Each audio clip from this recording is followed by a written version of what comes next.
हरियाणा प्रदेश के वन एवं वाणिज्य मंत्री राव नरबीर सिंह आज रेवाड़ी पहुंचे, जहां पर वीर सावरकर विचार मंच और शहर की जनता ने उनका ढोल नगाड़ों और पुष्प वर्षा कर स्वागत किया। राव नरबीर सिंह ने सर्वप्रथम वीर सावरकर उद्यान के मुख्य द्वार अखंड भारत वर्ष द्वार की आधारशिला रखी। तत्पश्चात वीर सावरकर के जन्मदिन पर केक काटा।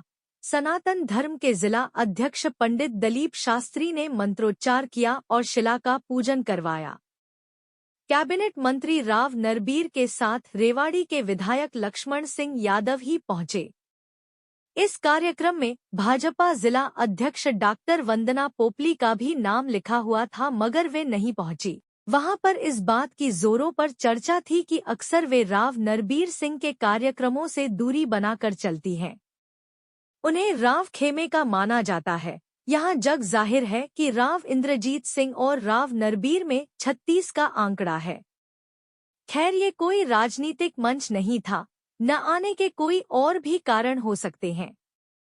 राव नरबीर ने वीर सावरकर उद्यान के अखंड भारत वर्ष द्वार के लिए 25 लाख रुपए देने की घोषणा की।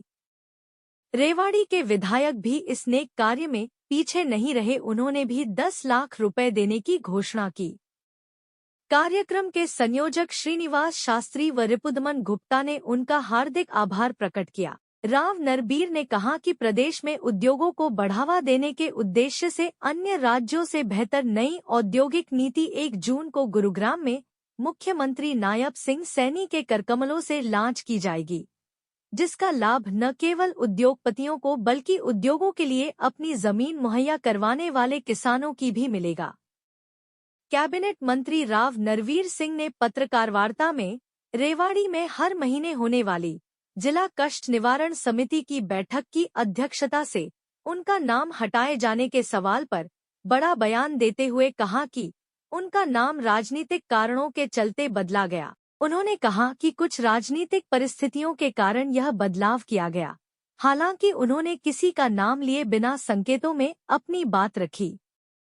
इस दौरान केंद्रीय मंत्री राव इंद्रजीत सिंह द्वारा गुरुग्राम को भूमाफियाओं द्वारा नींबू की तरह निचोड़ने संबंधी बयान पर प्रतिक्रिया देते हुए राव नरबीर सिंह ने कहा कि यह राव इंद्रजीत सिंह की अपनी सोच का नतीजा है और इसका बेहतर जवाब तो वही दे सकते हैं कि गुरुग्राम में कहां विकास नहीं हुआ। उन्होंने कहा कि भाजपा सरकार बनने के बाद गुरुग्राम का चहुमुखी विकास हुआ है और प्रदेश सरकार लगातार विकास कार्यों को गति दे रही है।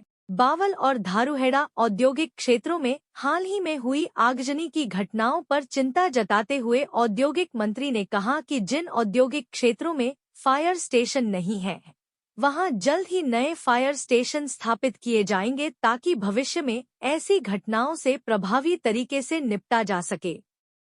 उन्होंने कहा कि सरकार औद्योगिक सुरक्षा को लेकर गंभीर है और उद्योगों को सुरक्षित वातावरण उपलब्ध करवाना प्राथमिकता है।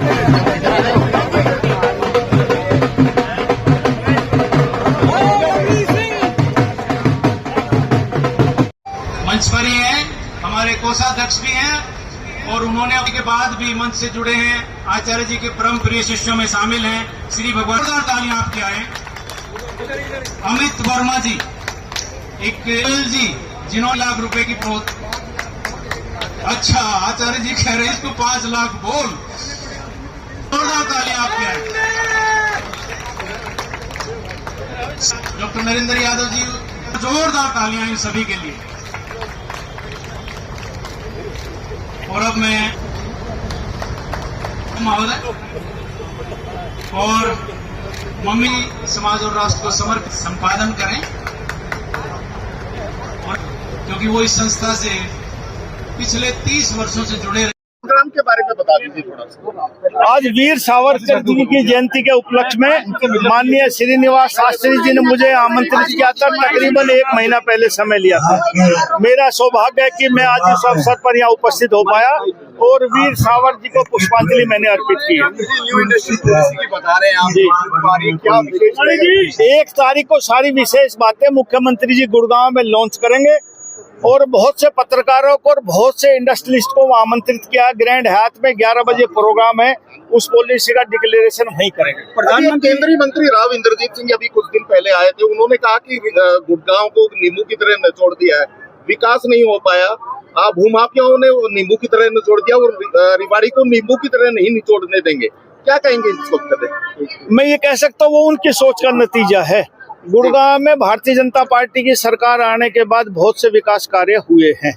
अब ये किस नजरिए से देखते हैं वो तो वही बता सकते हैं। बीते दिनों 2-3 बड़ी घटनाएं हुई है ऑर्गेनिक इंडस्ट्रीज में, बावल में कुछ श्रमिक जल के मर भी गए। लापरवाही रही है, क्या पूरी कार्रवाई होगी और भविष्य में क्या ध्यान है? बिल्कुल होगी। जहाँ जहाँ हमारे फायर स्टेशन नहीं है, कोई भी इंडस्ट्रियल टाउनशिप है या जो कस्बे हैं, हम उसमें प्रोग्राम बढ़ा के, जैसे पटौदी भी है, फरूखनगर भी है, कनीना भी, इन सब में हम फायर स्टेशन लगाने जा रहे हैं। मंत्री जी, बहुत अच्छा, देश ने दुनिया में नाम रोशन किया इन 12 सालों में। पहले देश का प्रधानमंत्री बाहर जाता था, उसको पता भी नहीं लगता कब आया और कब गया।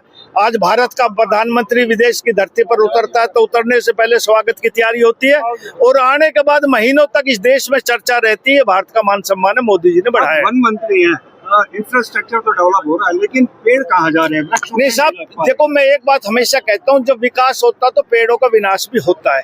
क्योंकि कोई भी सड़क बनाएंगे, कोई भी इंडस्ट्रियल टाउनशिप बनाएंगे, सड़क चौड़ी करेंगे तो पेड़ कटेंगे। लेकिन उन पेड़ कटाई के बदले में कई गुना पेड़ लग जाए तो बहुत अच्छा रहता है। हम कोशिश कर रहे हैं कि कई गुना पेड़ लगा रहे हैं, लेकिन एक बड़ा पेड़ कटने के बाद एक छोटा पेड़ लगता तो उसको पेड़ बढ़ने में समय तो लगता है। पहले ग्रीन हाउस कमेटी में आपका नाम था, लेकिन जी हटा दिया गया। राजनीतिक कारणों से ऐसी दिक्कत मुझे आई।